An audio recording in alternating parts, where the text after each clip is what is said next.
turn the ignition on, it switches to electric. HTP sent us a gift, an early Christmas gift. It looks kind of huge though, so I don't know. It's supposed to be just one welder.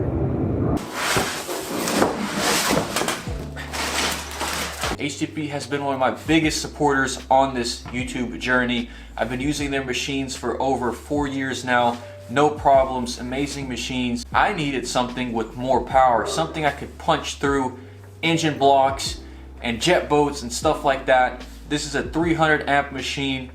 It only requires a 220 volt outlet, so this is going to be perfect for my needs. I can dedicate this machine to TIG welding, just like a standalone machine, and then have my other welder freed up for mobile jobs and whatnot. I opted for the air-cooled torch.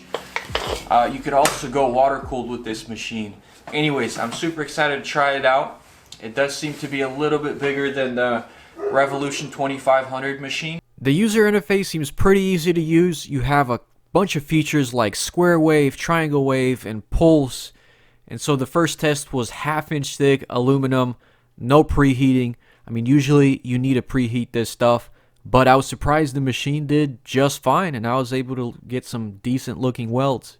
To start things off, I'm going to add some turnbuckles so I can adjust the chain tension on this Protolite Racing reverse gearbox. It slides on 4 bolt holes. Pretty clever pivoting system this guy designed.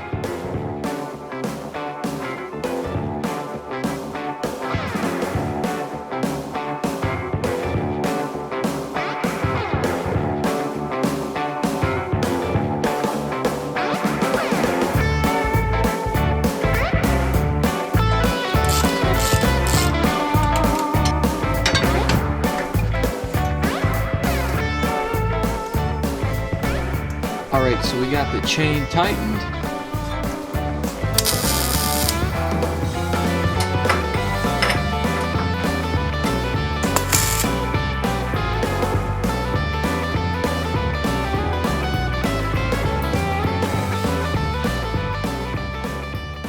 I got some cross bracing there to tie in the shocks and the whole cradle so that it doesn't flex.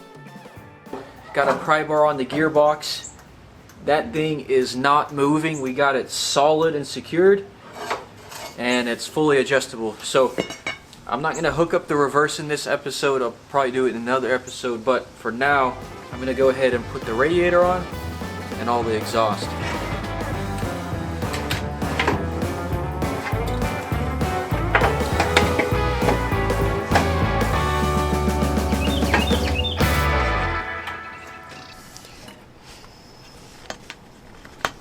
I pour water in the radiator first, but I'm just going to go YOLO and just pour coolant straight up in there. It's winter, so I don't want the water to end up freezing. I'm going to guess it's going to take about 1.7 gallons.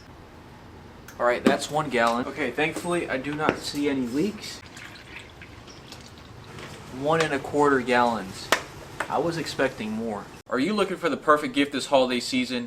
Well, look no further than Ridge. I've been using them for 5 years, and I'm telling you, I fell in love with this wallet. There's no need for those fat and bulky wallets that just cause back pain. It's a very slim wallet that holds up to 12 cards, and they don't fall out. You also have a cash strap so you can hold cash. Ridge also has an airdrop attachment so you never lose your wallet. Ridge backs their wallets up with a lifetime warranty, and there's a reason why they sold over 300 million wallets.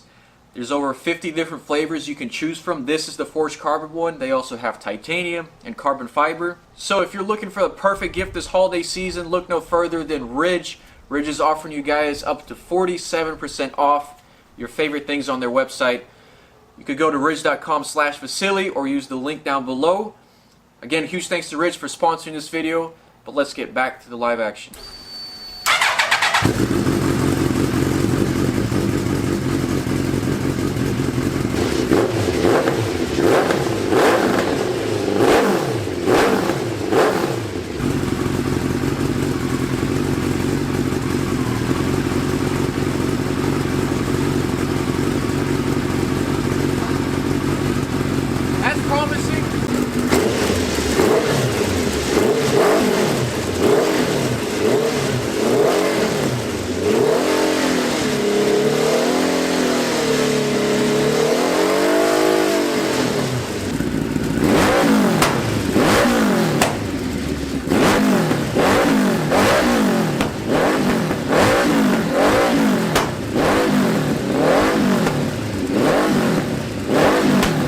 Okay, so we got a couple things I need to fix. We got an unexpected coolant leak, and then the motor is flexing too much, so I need to drain the oil and see how it looks.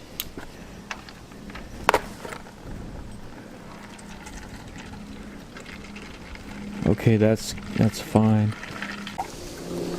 Yeah, so we'll go ahead and get that oil changed. It looks very, very dirty. It's brought to my attention that the Hayabusas lose like 10 horsepower without an airbox. This airbox does not fit, so what I'm going to do is just cut it right here, epoxy a filter on top, and then a plate on the side. Fuel splashes out from the throttle bodies and it mixes.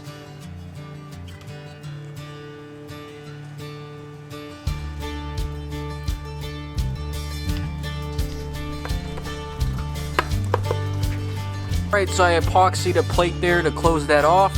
It came out awesome. Got our air filter outlet there. Also epoxied the air intake bung.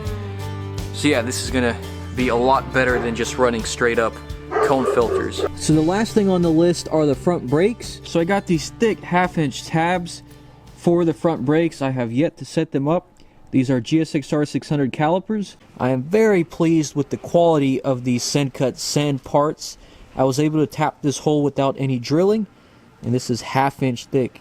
I gotta go ahead and open that up, bevel that. I'm gonna weld it first here and then here, and I put a little TIG rod in there to space the caliper out. And it's a good idea to do this and apply some pressure on there, and as you can see, marginal room for clearance.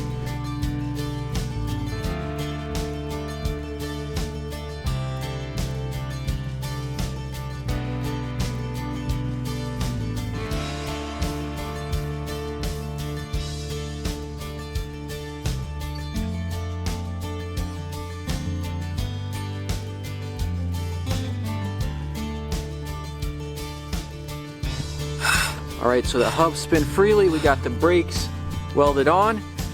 It's time for the first test drive. I am so stoked. We're about to go test drive this thing.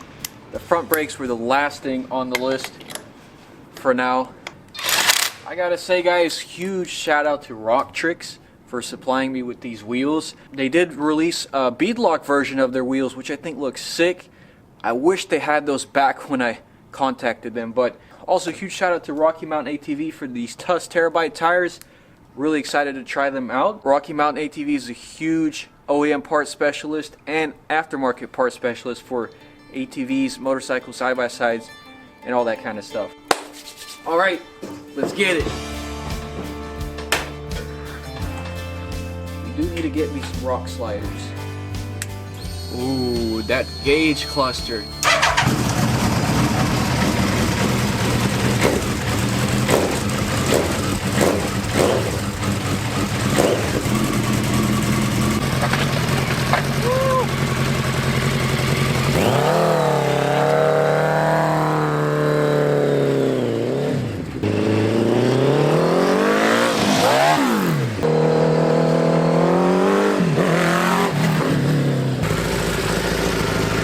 Dude, it is so sick. I mean, dude, it literally turned out better than I thought.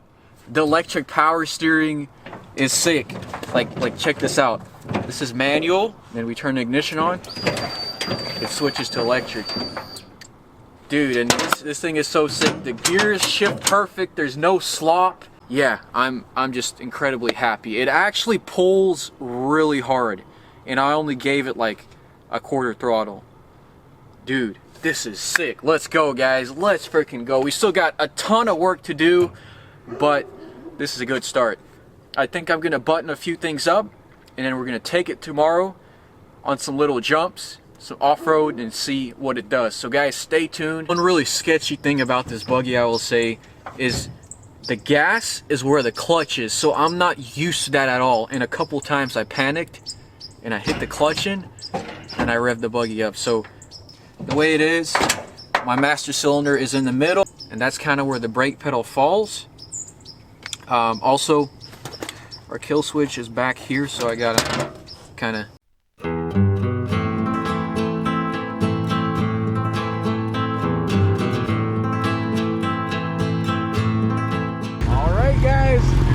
get it. Nothing too crazy. We're just gonna give it a little shakedown.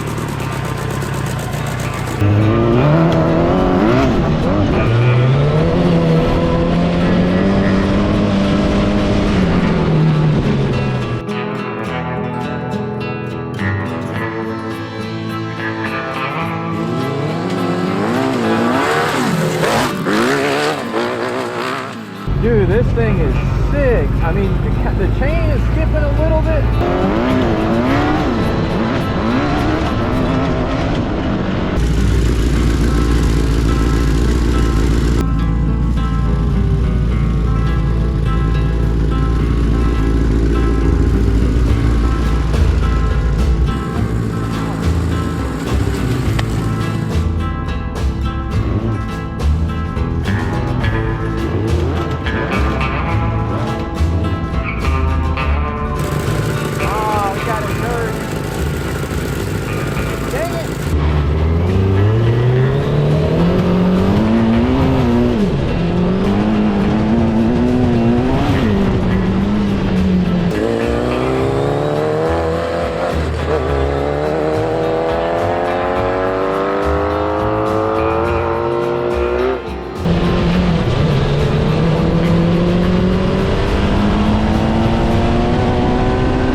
Guys, well, our chain failed. This is kind of the same problem we were having on the city car. There's a lot of force on that little tiny 530 chain. So, I mean, the engine is flexing too, so I need to fix that. That being said, guys, help me get to 400,000 subscribers by the end of this year. Leave a like if you enjoyed this video. I'll catch you next one. Stay tuned. Peace. God bless. And Jesus saves.